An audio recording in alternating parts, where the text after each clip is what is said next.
This dua, when all the doors close, all the doors are closed.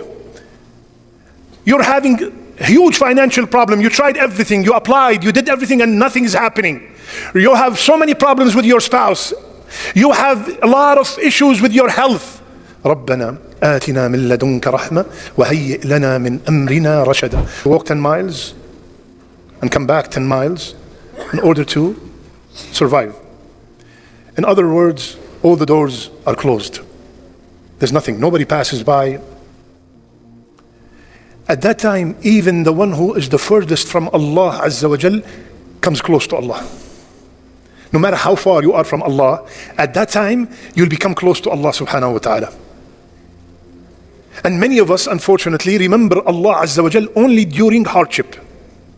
Even though Allah subhanahu wa ta'ala said, remember me at ease, I will remember you when you are in difficulty.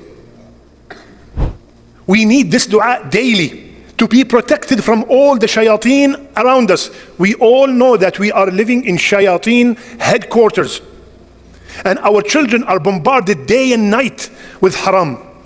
We need this dua day and night. Ya Allah, we want your rahmah. We all know that without the rahmah of Allah, we cannot survive for a fraction of a second. For a fraction of a second, we cannot survive.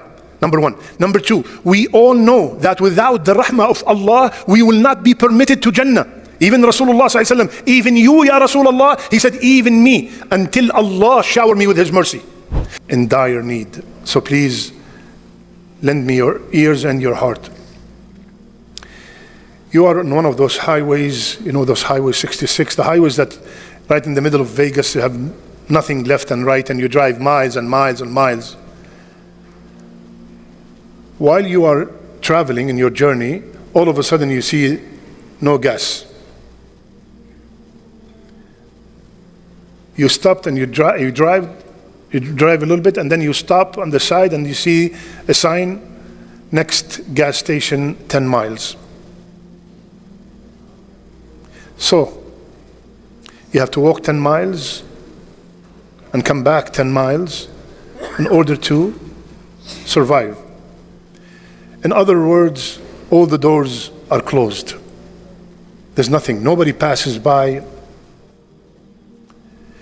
At that time, even the one who is the furthest from Allah Azza wa Jal comes close to Allah. No matter how far you are from Allah, at that time, you'll become close to Allah subhanahu wa ta'ala. And many of us, unfortunately, remember Allah Azza wa Jal only during hardship. Even though Allah subhanahu wa ta'ala said, remember me at ease, I will remember you when you are in difficulty. This is exactly what happened to the people of the cave before they make this dua. The whole city is immersed in shirk.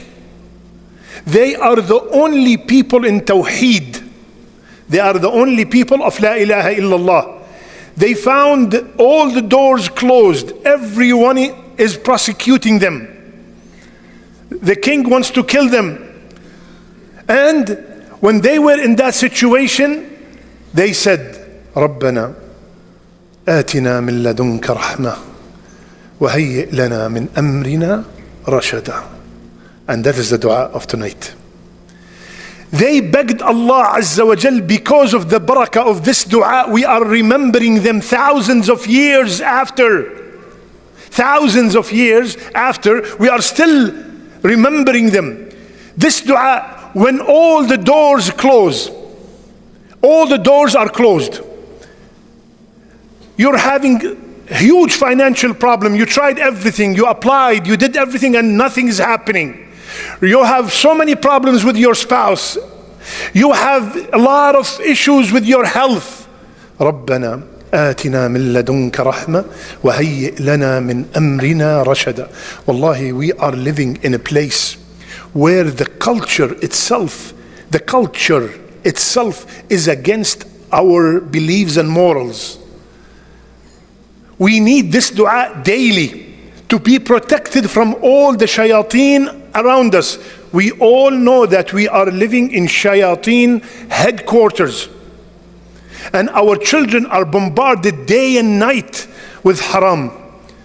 We need this dua day and night. ربنا آتنا من لدنك رحمة وهيئ لنا من أمرنا رشدا.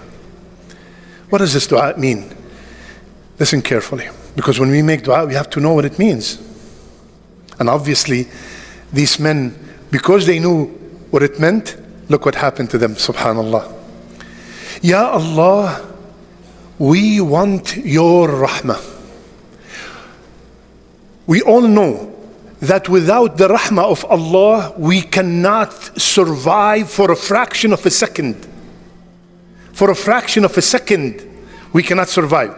Number one. Number two, we all know that without the rahmah of Allah, we will not be permitted to Jannah. Even Rasulullah sallallahu alaihi wasallam, even you, Ya Rasulullah, he said, even me, until Allah shower me with His mercy. So they begged Allah, Rabbana atina. They did not say, Ya Allah, give us rahmah. Rabbana a'tina rahmah. No. Rabbana atina min ladunka rahmah. What does that mean? Allah is already Rahim. Allah already have His rahmah all over His creation. They did not ask for that, because that is already given to the tiger and to the non-Muslim, to everybody, that rahmah. Ya Allah, we want a special rahmah, min ladunka, from you, because you are Arham al-Rahimin. You are the Rahman. We want rahmah, very particular, specific rahmah, only from you. We don't want anyone else's rahmah. We don't want any human's rahmah. We want only your rahmah. ربنا آتنا من لدنك رحمة وهيئ لنا من أمرنا رشدا. What does that mean? Because this word rashada is very deep. Ya Allah, give us the tawfiq. Look how much we all need it, especially myself. Ya Allah, give us the tawfiq to make the decisions that are pleasing to you. This is exactly what the dua means. وهيئ لنا, give us the tawfiq. Give us the tawfiq to get out from the situation that we are in. You know who needs this dua the most? Our brothers and sisters in Rafah, where all the doors are closed. The Muslims, the munafiqeen, the hypocrites, everyone is exposed. Everyone is exposed. No one is helping them. From the neighbors, the enemies bombarding them day and night. People are finding excuses. Not only them making the dua for themselves, we should make the dua for them. ربنا آتهم من لدنك رحمة وهيئ لهم من أمرهم رشدا. Ya Allah, please, Ya Allah, we beg you, give them a special rahmah. Give them a special rahmah, because they already need it so bad. Ya Ikhwan, on Tuesday, Dallas lived 0.01% of what Rafah is going through. We lost power, some for an hour, some for 5, some for a day. Allahu Akbar. Did you think, when was the last time a person in Rafah or Gaza drank a cold bottle of water? Just a cold bottle of water that we drink and we leave half of it on the shelf. Just a cold bottle of water. When was the last time? The brother who came the other day, he said we used to take turns in showering. 20 days, one shower. We tasted it for a fraction of a second. They are living it for 8 months or for 15 years. ربنا آتهم من لدنك رحمة وهيئ لهم من أمرهم رشدا. آمين يا رب العالمين.